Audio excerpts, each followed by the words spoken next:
אנחנו סוגרים את הברז. לא יהיה לכם נפט יותר. סבבה. מה סבבה? הטכנולוגיות שיחליפו את הנפט האיראני כבר כאן. יותר מרבע מהנפט בעולם עובר דרך מצר הורמוז, וכשהאזור הזה מתחמם, כל הכלכלה העולמית מרגישה את זה, בעיקר הנהגים בתחנת הדלק.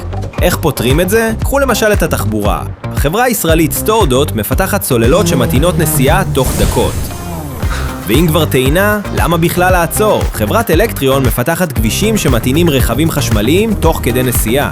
אבל כשיותר ויותר רכבים ומפעלים עוברים לחשמל, צריך גם לדעת לנהל את האנרגיה הזו. כאן נכנסות חברות כמו היידרו-איקס וברן מילר אנרג'י, שמפתחות מערכות שאוגרות אנרגיה לזמנים שבהם כולם צריכים חשמל בבת אחת, כמו פאוורבנק, רק לעיר שלמה. ובתחומים שבהם חשמל עדיין לא מספיק, כמו ספנות ותעופה, נכנס דלק חדש. חברות ישראליות כמו H2 Pro, QD Sol, Hydrolite, פיורומון ועוד לא מעט סטארט-אפים שלא הספקנו לדחוף לסרט הזה, כבר מפתחות טכנולוגיות מתקדמות לייצור מימן ירוק. לא הירוק שאתם חושבים. אז בוא נעשים כולה נפט.